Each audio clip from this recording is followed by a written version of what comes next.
Bulletin की शुरुआत इस वक्त की सबसे बड़ी खबर के साथ और इस वक्त बड़ी अपडेट ये आ रही है दिल्ली मर्डर केस से जुड़ी हुई। आरोपी साहिल के कई दोस्त भी पुलिस की रडार पर हैं। अब दिल्ली पुलिस की जांच टीमों को साहिल के दोस्तों पर भी शक है कि वो वारदात के वक्त वहीं पर थे। और अब इस मामले में दिल्ली पुलिस इसी थ्योरी पर जांच कर रही है कि साहिल उस दिन उस मौके पर अकेला नहीं था। चाकू भले ही वो अकेले चला रहा था, लेकिन आसपास उसके कुछ मददगार दोस्त के रूप में भी मौजूद थे। और दावा इस बात का भी किया जा रहा है कि जिस जगह पर चाकू लगातार एक के बाद एक ताबड़तोड़ तरीके से इस नाबालिग बच्ची पर किए गए वार, उससे ठीक थोड़ी ही दूर पर साहिल के दोस्तों का एक गुट भी बैठा हुआ था।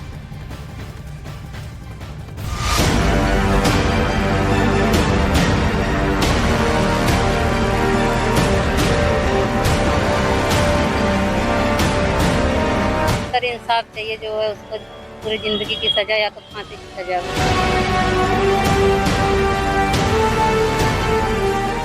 सामने आया साहिल का सबसे शातिर प्लान।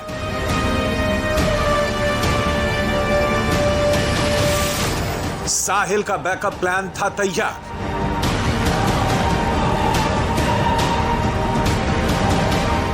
मर्डर करने अकेले नहीं गया था साहिल।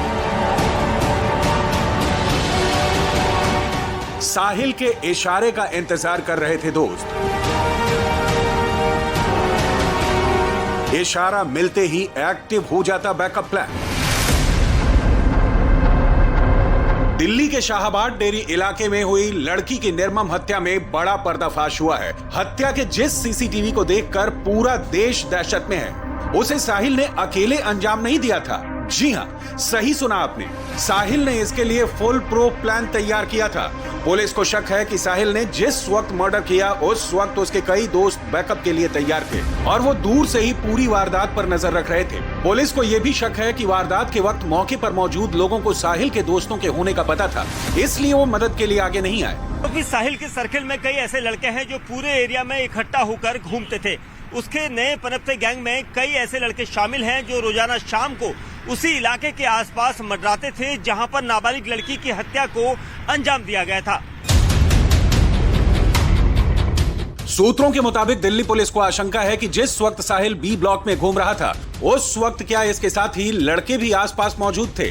इसके लिए दिल्ली पुलिस के रेडार पर उसके सभी दोस्त हैं, जिनकी तलाश के लिए टेक्निकल सर्विलांस और लोकल इनपुट्स का भी इस्तेमाल किया जा रहा है। सूत्रों के मुताबिक पुलिस इस बात की तलाश में है कि साहिल रात को जिस इलाके से आया था वहां से क्या उसके साथ कोई दूसरा साथी भी आया था।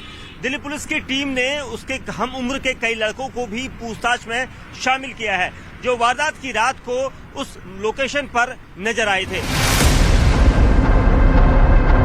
पुलिस ने आसपास के कई सीसीटीवी कैमरा फुटेज को चेक करते हुए इन लड़कों से पूछताछ की है। पुलिस की इस थ्योरी को पुख्ता करता है वारदात से ठीक पहले का एक वीडियो, जिसमें साहिल उसी जगह पर सीसीटीवी में दिख रहा है जिस सीसीटीवी में उसकी हैवानियत कैद हुई थी। हत्या से ठीक पहले जिस तरह से साहिल वारदात की जगह पर दिख रहा है, उससे लग रहा है कि वो पहले से लड़की का इंतजार कर रहा था और वारदात को अंजाम देने से पहले वारदात की जगह की जैसे रेकी कर रहा था। इस सीसीटीवी तस्वीर में दिख रहा है कि साहिल एक लड़के से बात करने के बाद आगे चलता है, लेकिन इसी के 30 सेकंड बाद ही वो लड़की पर हमला कर देता है। ऐसा लग रहा है कि वो लड़की को आते हुए देख लेता है, उसकी तरफ बढ़ता है। इसी के 30 सेकंड बाद की जो तस्वीरें हैं उसमें वो लड़की पर बेरहमी से हमला करता दिख रहा है। वारदात वाली जगह इन लड़कों की मौजूदगी और आरोपी साहिल का वहां से आराम से निकल जाना पुलिस की थ्योरी को उलझा रहा है। यही वजह है कि दिल्ली पुलिस उन सभी लड़कों से पूछताछ कर रही है जो साहिल के संपर्क में थे, ताकि साहिल के फुल प्रूफ प्लान का पर्दाफाश हो सके और कोर्ट में केस कानूनी दांवपेच में ना फंस कर रह जाए।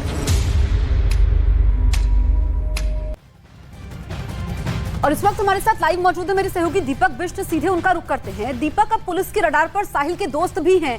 साहिल के दोस्तों की क्या भूमिका सामने आई है? देखिए, अभी तक सूत्रों के हवाले से जो खबर आ रही है, क्योंकि कई ऐसे दोस्त जो साहिल से जुड़े हुए थे वो रडार पर हैं, क्योंकि उनकी मूवमेंट क्या इस जगह पर है, क्योंकि जिस जगह पर हम खड़े हैं ये स्पॉट है और इस जगह पर साहिल जिस वक्त वारदात को अंजाम दे रहा था सीसीटीवी कैमरा फुटेज में सिर्फ वो अकेला आया है। लेकिन दिल्ली पुलिस ने आसपास के कई लड़कों को पूछताछ के लिए 2 दिन से बिठाया हुआ है और जो पीड़ित हैं, जो लड़के यहाँ से उठाए हैं पूछताछ के लिए, उनके परिवार का यह आरोप था कि उनको कुछ भी नहीं बताया गया है और कई लड़कों को पुलिस लेकर गई है, उनके बच्चों को और पूछताछ के लिए लेकर गई है। लेकिन क्या ये बतौर गवाह उन्हें पुलिस पेश करेगी या फिर उनके बयान लेकर आगे की कार्रवाई करेगी। लेकिन जो चीज़ें अब सामने आ रही है कि कई ऐसे लड़के, जो उसका गैंग था, उसके गैंग में कई ऐसे लड़के थे जो नशे के आदी थे और ये सभी लड़कों का झुंड आसपास मौजूद रहता था। पुलिस उन लोगों को ट्रैक कर रही है क्योंकि ये कहा जा रहा है कि जो सूत्र बता रहे हैं हवाले से कि ऐसा हो सकता है कि कुछ प्लानिंग में कुछ और लड़के भी हों और इसी वजह से पुलिस हर तरफ से हर इंक्वायरी कर लेना चाहती है और इसलिए यहाँ पर जो लोग भी इस पूरे सस्पेक्ट एरिया में आएंगे वो सभी पुलिस के दायरे में रहेंगे और इसलिए पुलिस उन सबसे जांच पूछताछ कर रही है और इसी वजह से ये पूछताछ कहाँ पर हो रही है किसको पता नहीं चल रहा है। लेकिन ये कहा जा रहा है कि पुलिस अपनी तरफ से हर तरफ से कोशिश कर रही है कि उन सभी लड़कों से पूछताछ की जाए जो उससे जुड़े हुए थे। क्या कहीं किसी की भूमिका तो नहीं थी क्योंकि 15 दिन पहले साहिल ने चाकू खरीदा था। तो चाकू अकेले नहीं, क्या शागिर्द भी आसपास मौजूद थे? बहुत बड़ा सवाल है। लौटेंगे आपके पास में, बने रहिए हमारे साथ में। इस बीच एक और बड़ी खबर आपको बता दें, दिल्ली में नाबालिग लड़की की बेरहमी से हत्या से जुड़ी ये खबर, जहां आरोपी साहिल के दिमाग की अब जांच होगी। आरोपी साहिल का साइको एनालिसिस टेस्ट कराया जाएगा, जिसके लिए दिल्ली पुलिस ने अब तैयारी भी शुरू कर दी है। साइको एनालिसिस टेस्ट यानी पीएटी से साहिल के दिमाग, उसके रहन सहन, उसकी दिनचर्या, उसके क्या क्या शौक है, उन सभी के बारे में जानकारी इकट्ठी की जाएगी। तो ये बड़ी खबर आप देख रहे हैं, आरोपी साहिल का ये टेस्ट किया जाएगा और इस टेस्ट के दौरान वहां मनोचिकित्सक मौजूद रहेंगे जो उसको दिमाग को पढ़ने की कोशिश करेंगे।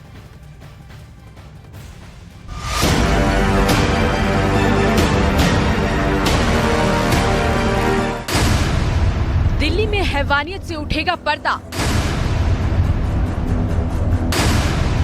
आरोपी साहिल उगलेगा सभी राज। साहिल का पुलिस कराएगा साइको टेस्ट। दिल्ली के शाहबाद डेरी इलाके में नाबालिग लड़की की बेरहमी से हत्या ने पूरे देश को हिला दिया है। वहीं हत्याकांड के आरोपी साहिल को दिल्ली पुलिस ने गिरफ्तार कर हत्याकांड के पर्दे खोलने की कोशिश तेज कर दी है। हत्या के पीछे रही वजह के सभी राज खोलने के लिए पुलिस साइंटिफिक तरीकों का भी सहारा ले रही है। दिल्ली पुलिस के सूत्रों के मुताबिक आरोपी साहिल का साइको एनालिसिस टेस्ट यानी पीएटी टेस्ट कराया जाएगा। दिमाग के इस टेस्ट के जरिए पुलिस ये जानने की कोशिश करेगी कि उसके दिमाग में क्या चल रहा था। इस टेस्ट से साहिल के दिमाग, उसके रहन सहन, उसकी दिनचर्या, उसके क्या क्या शौक हैं, उन सभी के बारे में जानकारी इकट्ठी की जाएगी। साइकोलॉजिस्ट आरोपी साहिल ने उसके परिवार, उसके दोस्तों के बारे में पूछेंगे। उसका लाइफस्टाइल, उसके शौक, पसंद नापसंद, सबके बारे में राज उगलवाएंगे। क्या है साइको एनालिसिस टेस्ट? ये टेस्ट करीब 3-4 घंटे तक चलेगा। 3-4 मनोचिकित्सक सवाल जवाब करेंगे। मनोचिकित्सक साहिल के व्यवहार की जांच करेंगे। साहिल से उसकी पसंद और नापसंद पूछी जाएगी। साहिल के बारे में जानकारी इकट्ठी की जाएगी। वहीं मामले में दिल्ली पुलिस कोर्ट में जल्द चार्जशीट दाखिल करेगी। इसलिए ये टेस्ट सपोर्टिंग सबूतों के मद्देनजर काफी जरूरी है कि आखिर आरोपी साहिल की दिमागी हालत क्या थी जिसने ऐसी दरिंदगी के साथ इस वारदात को अंजाम दिया।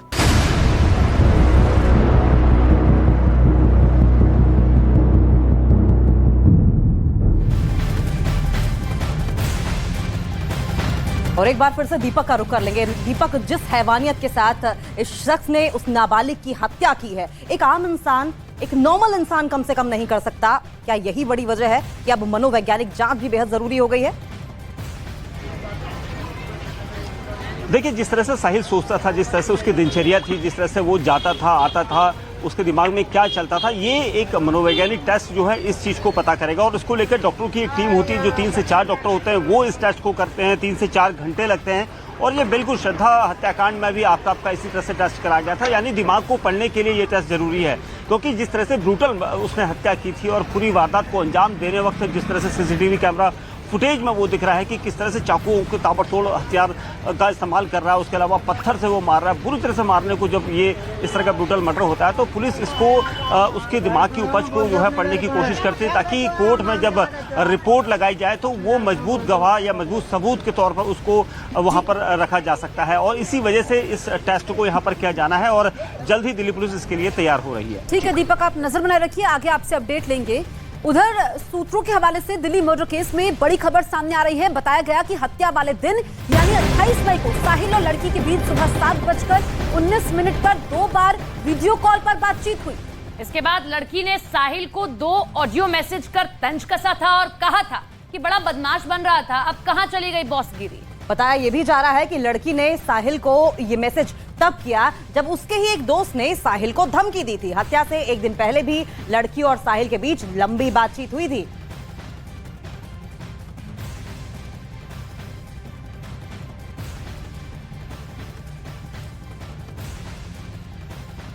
इधर दिल्ली में हुई जघन्य हत्या पर बागेश्वर धाम के धीरेन्द्र शास्त्री ने पहली बार अपनी प्रतिक्रिया दी। बाबा ने न्यूज 18 इंडिया से खास बातचीत में इस पूरी घटना को लव जिहाद से जोड़ दिया। और यही नहीं, उन्होंने ये भी कहा कि सबको एक साथ आकर हिंदू राष्ट्र बनाना होगा। शास्त्री हमारे साथ तमाम बातचीत को लेकर जुड़े हुए हैं। बाबा, आपने सूरत के मन से लव जिहाद का जिक्र किया और कल हमने राजधानी दिल्ली में देखा कि आखिर एक लड़की की किस तरीके से हत्या हुई, जिसमें लव जिहाद का एंगल भी निकलकर सामने आ रहा है। उस पर आप क्या कहेंगे? लोगों को लगता है कि हम विवादित बयान देते हैं, लोगों को लगता है कि हम विचित्र बयान देते हैं, अपितु हमारे बयान में इस राष्ट्र की पीड़ा छिपी हुई है। प्रत्येक बात में हम इस राष्ट्र के प्रति दिन रात पीड़ा से ग्रसित हैं। हमने जो बात लव जिहाद की पूर्व समय से उठाई, लोगों को लगता था कि ये सिर्फ बातें बनाने की बात करते हैं। इसीलिए आपने कल प्रत्यक्ष देखा कि कितनी बर्बरता से चाकुओं का प्रहार करके हमारी बहन को मारा गया। इस देश का दुर्भाग्य है और भारत में रहने वाले हिंदुओं का दुर्भाग्य है। और उसके हाथ में कलावा देखकर देख लीजिए कि कितनी बड़ी साजिश गहरे तरीके से चल रही है हमारे सनातन धर्म को मिटाने की। इसीलिए हम किसी धर्म के खिलाफ नहीं, किसी मजहब के खिलाफ नहीं, लेकिन इस अमानवीय कृत्य के खिलाफ हैं। और ऐसे लोगों को जवाब देने के लिए अब हिंदुओं को चूड़ियां पहनकर नहीं, घर से बाहर निकलना ही पड़ेगा। भगवान का नाम लेने से इस राष्ट्र के जो आराध्य राम हैं, उन आराध्य का नाम लेने से दंगे भड़कते हैं कि शांत होते हैं? भगवान नाम से शांति मिलती है क्या शांति? ये उनको निर्णय करना चाहिए। शाहबाद डेयरी में लड़की की हत्या के मामले में नए किरदार की एंट्री हुई है। हमले के बाद लड़की को अस्पताल पहुंचाने वाला लड़का सामने आया है। हालांकि हमले के वक्त लड़के ने घटनास्थल पर होने से इनकार कर दिया है। लड़के ने दावा किया कि अगर हमले के वक्त वो मौके पर मौजूद होता तो लड़की को मरने नहीं देता। तो मर्डर केस में ये एक नया किरदार सामने आया है। ये किरदार वो है जो ये कहता है कि लड़की को वो अस्पताल लेकर गया। उसका ये भी कहना है कि वो मौके पर मौजूद नहीं था। अगर वो मौके पर मौजूद होता तो उस लड़की के साथ ऐसा होने से वो उसे बचा लेता।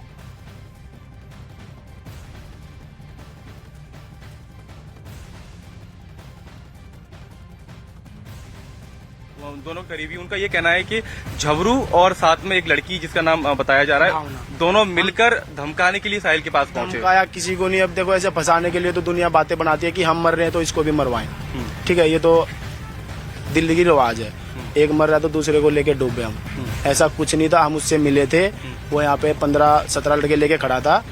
तो उसने मोस्ट वांटेड भी बताया मेरे को। मैं मोस्ट वांटेड होता तो मैं गलियों में नहीं घूमता, भी मैं यहाँ पे नहीं आता, मैं अपना अंदर ही रहता, भागता कहीं। ठीक है, मैं अपना काम धंधे वाला आदमी, अपना काम धंधे से ध्यान रखता हूँ बस। साहिल से पहले कभी आपकी बातचीत थी, परिचय था? पहले कभी बातचीत नहीं थी, बाकी यहीं पर ही घूमते रहते थे, मिलते थे बस। उधर दिल्ली में नाबालिग की हत्या के बाद उसकी दोस्त का दावा सामने आया है, जिसमें कहा कि साहिल ने लड़की को धमकी दी थी। धमकी दी थी कि अगर उसने किसी लड़के से बात की तो वो उसे मार देगा। आपकी और झबरू जो अजय है और मृतिका जो अब हमारे बीच नहीं है, आप तीनों लोग साहिल के पास गए थे, तो आपकी क्या बातचीत साहिल को हुई थी? क्योंकि ये कहा जा रहा है कि साहिल धमकी देता था, टॉर्चर करता था मृतिका को, तो आप लोग समझाने पहुंचे। उसने अच्छी को ये बोला था कि अगर किसी से बात करेगी तो मार दूंगा तेरे को। तो अच्छी हमारे पास आई थी हेल्प मांगने, तो मैंने बोला चलो कोई नहीं। फिर हम बातचीत करके हम गए थे उस लड़के के पास, उसको बुलाया था हमने। तो उन्होंने बोला कहाँ पे आऊँ? हमने बोला अखाड़े पे आ जा। तो उन्होंने बोला नहीं, पीपल के पास आ जाओ आप। तो हम पीपल के पास गए, वहाँ पे बातचीत हुई। हमने बोला क्यों परेशान करता भाई? तो उन्होंने बताया कि ऐसे ऐसे बात करता था मैं इससे पहले फलाना ठिकाना। तो मैंने कहा कोई बात नहीं, मैंने कहा जो हो गया, ना तू इसे परेशान करियो ना ये तेरे को करेगी। ऐसी बात कर ली थी हम सब ने, तो हम लोग आ गए थे उधर से। लोगों से बात हुई और उनका ये कहना है कि जब आप लोग साहिल को समझाने गए तो आपके हाथ में और झबरू के हाथ में कोई कट्टा था, कोई बंदूक थी, आप लोगों ने बंदूक तानी उसके ऊपर। पिस्टल बता रहे हैं, वो पिस्टल असली नहीं थी, नकली थी। वो भी अभी पड़ी हुई है, किसी बच्चे से मैं यही गली में से छीन के ले गया था। वो नकली थी, प्लास्टिक की थी। तो पिस्टल का क्या मतलब क्यों आप लोगों ने उसको इस्तेमाल किया, कि समझाने के लिए कि शायद मान जाए? नहीं, ऐसे ही मजाक में ने ले ली थी, तो मेरे को कह रही लाओ मेरे को दो ना, मैं रख लेती हूँ। तो साक्षी ने लोवर में लगा ली थी। आप कितने सालों से जानती हैं उस मृतका को? 1 हफ्ता हुआ है मेरे को। तो फिर आपने उसकी मुलाकात झबरू से कराई? हाँ, मतलब उसे हेल्प चाहिए थी तो मैंने भाई से मिलवाया था। मैंने कहा इनको बताओ, ये उसको समझा देंगे।